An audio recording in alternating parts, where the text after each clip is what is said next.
Good morning, everyone. So just to continue from my four-handed dentistry video, I have trained myself to have very simple setup around me when I'm working. So I come from a history where I own my own dental practice, and I started in an area where I had to train dental assistant. If you watch my video, there are like a full half an hour, two videos where I'm talking about my journey. Please watch it; it's really interesting, and I'll explain to you how I started my practice, how I had two staff members. They were both pregnant at the same time, and they had to leave the practice for sickness, and I had to operate many times without a dental assistant. So in my career, there were a lot of periods that I worked without a dental assistant, and I don't recommend it, but I'll explain to you how it helped me being more flexible and work a little bit differently.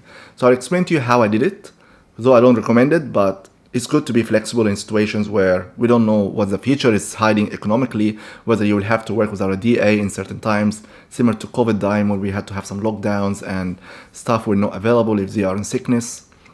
For credibility, my name is Khaled. I have been a dentist for 20 years. I own my own dental practice, Lakeside Dental Spa in Hervey Bay, Queensland. I've been running this practice for 14 years, and I took it from 1 chair to 10 chairs with a team of 3 people into a team of 40 staff members. So historically, there were many moments in my career where I had to operate without a DA. And again, I don't recommend it for certain procedures, of course, but for many procedures, you can work with minimal staff sometimes if you have to. So if you're a solo practice owner and you're struggling with your expenses, you haven't yet upped your production and you're struggling with hiring, you're struggling with sickness, don't shut your practice. There are ways you can work around that. If you're an associate, sometimes if you work in a practice where the DA is still under training or they're struggling with staff, there are ways you can operate as well and be efficient, as long as you at least have someone to help you with, of course, sterilization and setting up the room and cleaning, or you're having like a central DA that can rotate between 2 rooms. So what I used to do myself for new patient exams or consultations, I would rely a lot on photos. Then I can use my photos for charting and notes writing. I would write on audio recording, so I would record, I'll tell the patient, look, I'm gonna record my notes, please don't worry about that. And you're doing something called eavesdrop exam as well in prime speak. So I will put my phone and record and get their consent, of course. Most patients will understand, especially if you don't have your DA, and you can be honest about it. You look, I'm sorry, my DA is not here today, and I wanna see you and I wanna help you as much as I can, so I'm gonna be recording my notes so I can dictate them later, or someone can write them for me, or you can have a software on apps that can write your notes for you. I will do my charting in audio. I will write all my notes on my audio. I will raise concerns in my audio. I am on the top right molar. I can see a crack on the cheek side, 5 millimeter, and so on. I will do my full charting. I will take good photos. You can rely on your patients to hold your cheek retractors.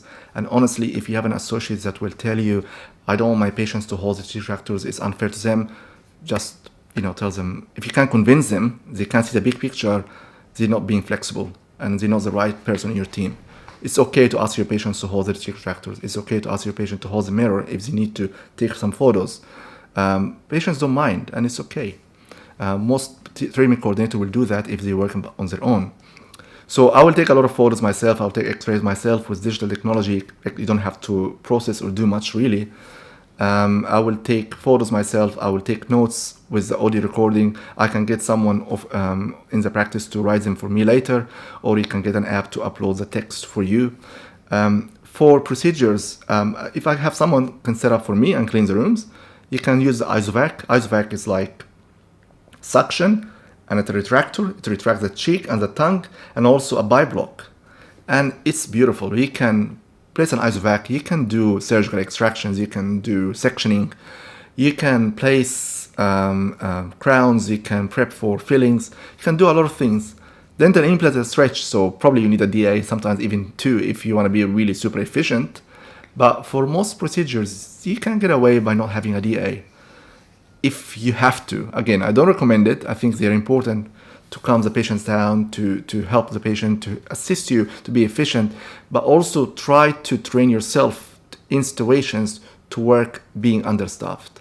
There will be situations where there will be lockdowns, will be sickness from the team. You will have 3 or 4 DAs sick on the same day, and you might only have one central DA that can operate between two rooms. You could be a hygienist, you could be an oral health therapist in an area where they can provide you with a DA. You can get creative, and you can still provide high standard dentistry with minimal stuff around you. And if you're smart enough about it, that's how you can help to grow your practice as a practice owner early on in your career, if you can afford to have enough team members.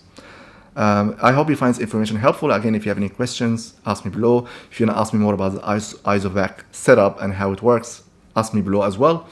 Please like and share to your friends, and make sure you subscribe to the channel so I can provide you with more information. And thank you so much for listening. It means a lot to me.